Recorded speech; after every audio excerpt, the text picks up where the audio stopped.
वहीं केंद्रीय गृह मंत्री अमित शाह ने झंझारपुर के छोटे से कस्बे नरहैया में रैली की। अमित शाह ने झंझारपुर की रैली में इंडी गठबंधन पर जमकर निशाना साधा।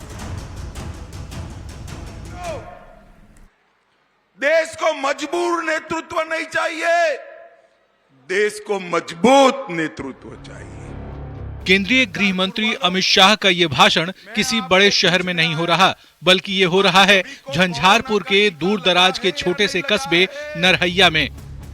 मोदी जी पूरे भारत को, हमारे बिहार को, मिथिलांचल को आधुनिक युग में ले जाना चाहते हैं और लालू जी लालटेन युग में ले जाना चाहते हैं। मुझे बताओ भाई, आधुनिक युग में जाना है या लालटेन युग में जाना है? 2024 के लोकसभा चुनाव में बीजेपी कोई कसर नहीं छोड़ना चाहती। यही वजह है कि शहर की सड़कों से निकलकर पगडंडियों से होते हुए अब सीधे गांव के मतदाताओं से जुड़ रही है।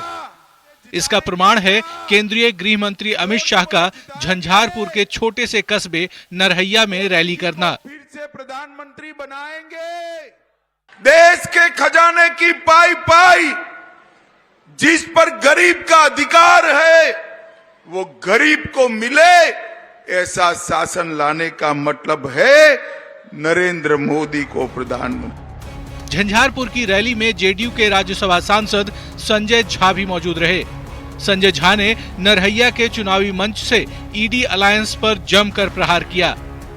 आदरणीय नरेंद्र मोदी जी आ दोसर साइड में के छे तकरा अहाँ सबके जानकारी में एक दोसर साइड में कोनो चेहरा छे, एक कोनो विचार छे और देखबै जे कोई साइड जते पार्टी छे आपसो में भारी लड़ाई चल रहल छै। सब केंद्रीय गृह मंत्री अमित शाह झंझारपुर से जेडीयू के उम्मीदवार रामप्रीत मंडल के पक्ष में प्रचार करने आए थे, जिनका सीधा मुकाबला वीआईपी के सुमन कुमार महासेठ से है।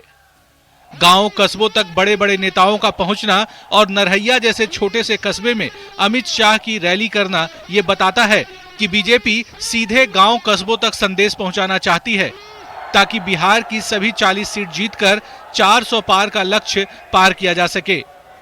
न्यूज 18 के लिए झंझारपुर से अमित कुमार की रिपोर्ट। मोदी जी को जय श्री राम। केंद्रीय गृह मंत्री अमित शाह ने मिथिलांचल की धरती बेगूसराय में भी जनसभा को संबोधित किया। अमित शाह ने इंडी अलायंस पर जमकर हमला बोला। अमित शाह ने कहा कि क्या 5 साल में 5 पीएम बनाएगा विपक्ष।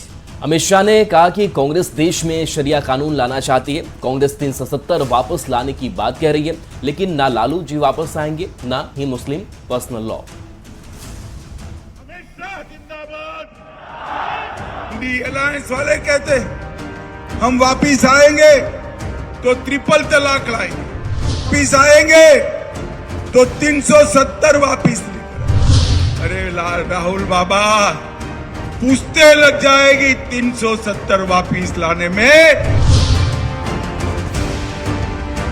20 दिन में तीसरी बार केंद्रीय गृह मंत्री अमित शाह बिहार दौरे पर आए। अमित शाह ने झंझारपुर के बाद मिथिलांचल की धरती बेगूसराय में रैली कर इंडी अलायंस पर जमकर हमला किया। ये कह रहे हम वापिस आएंगे तो 370 वापिस लेकर आए। अरे राहुल बाबा, पूछते लग जाएगी 370 वापिस लाने में। जब तक भाजपा का एक एक कार्यकर्ता जिंदा है, कश्मीर में तिरंगे को कोई नहीं हटा।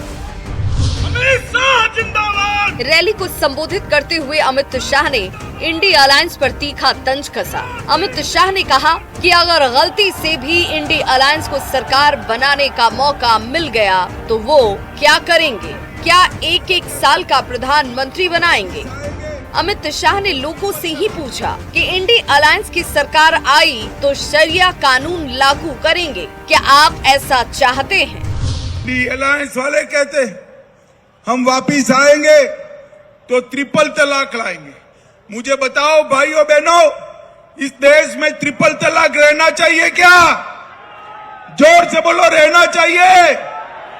ये कहते हैं हम वापिस आएंगे, मुस्लिम पर्सनल लॉ लाएंगे। अरे लालू जी, आपको वापिस आना भी नहीं है और पर्सनल लॉ आना भी नहीं है। बेगूसराय में बीजेपी के फायर ब्रांड नेता गिरिराज सिंह के लिए वोट मांगने आए केंद्रीय गृह मंत्री अमित शाह ने बेगूसराय की धरती से जोर देकर कहा कि देश को मजबूर नहीं बल्कि मजबूत प्रधानमंत्री चाहिए जो निर्णय ले सके। सारा छोड़ने वाली सरकार जाने के बाद नरेंद्र मोदी जी और नीतीश कुमार जी ने बिहार को आगे बढ़ाने के लिए कोई कसर नहीं। 26 अप्रैल को प्रधानमंत्री नरेंद्र मोदी ने बिहार के मुंगेर और अररिया में चुनावी रैली की थी। उसके तीसरे ही दिन अमित शाह ने झंझारपुर और बेगूसराय में चुनावी जनसभा को संबोधित किया। बेगूसराय की धरती से अमित शाह ने पूरे मिथिलांचल को संदेश दिया। न्यूज़ 18 के लिए झंझारपुर से अमित कुमार और बेगूसराय से संतोष के साथ शैलेंद्र कुमार की रिपोर्ट। जय जय श्री राम। बेगूसराय से अमित शाह के बयान से सियासी तूफान मच गया है। महागठबंधन ने अमित शाह पर निशाना साधा है तो एनडीए के नेताओं ने शाह के बयान का समर्थन करते हुए महागठबंधन पर वार किया। कांग्रेस और उसकी नसों को बहुत अच्छी तरह से जानते हैं, इसीलिए उन्होंने सही कहा है कि कांग्रेस अब मुस्लिम लीग का दूसरा रूप बन चुकी है। और ये जो मैनिफेस्टो है ये बिल्कुल पाकिस्तान में चुनाव लड़ने के लिए है, जिसको हिंदुस्तान में ये चला रहे हैं। और ये आएंगे तो निश्चित तौर पे सरिया इनको लाना पड़ेगा। माननीय गृह मंत्री श्री अमित शाह जी ने बिल्कुल सही कहा कि जब से बिहार में सजा याफ्ता लालू प्रसाद यादव जी यानी राष्ट्रीय जनता दल की शासन गया, तब से एनडीए की सरकार जो आदरणीय श्री नीतीश कुमार जी के लीडरशिप में रहा है वो लगातार बिहार के विकास के लिए काम कर रहा है, बिहार को विकसित बिहार बनाने के लिए काम कर रहा है। देश के गृह मंत्री अमित शाह जी के भाषण को सुना। इस तरीके का भाषण और शब्दों का इस्तेमाल जो अमित शाह जी कर रहे हैं बिल्कुल अशोभनीय है। मतदाताओं को धर्म के नाम पर डराने का काम कर रहे हैं। मैं समझता हूं कि इलेक्शन कमीशन को इस पर संज्ञान लेना चाहिए। अमित शाह जी के बेगूसराय भाषण के बाद तो लगता है कि अमित शाह मान लिए हैं कि इंडिया अलायंस की सरकार आने वाली है। तभी तो कह रही है कि अगर राहुल गांधी प्रधानमंत्री बन जाते हैं या पद पे आ जाते हैं तो ये होगा वो होगा।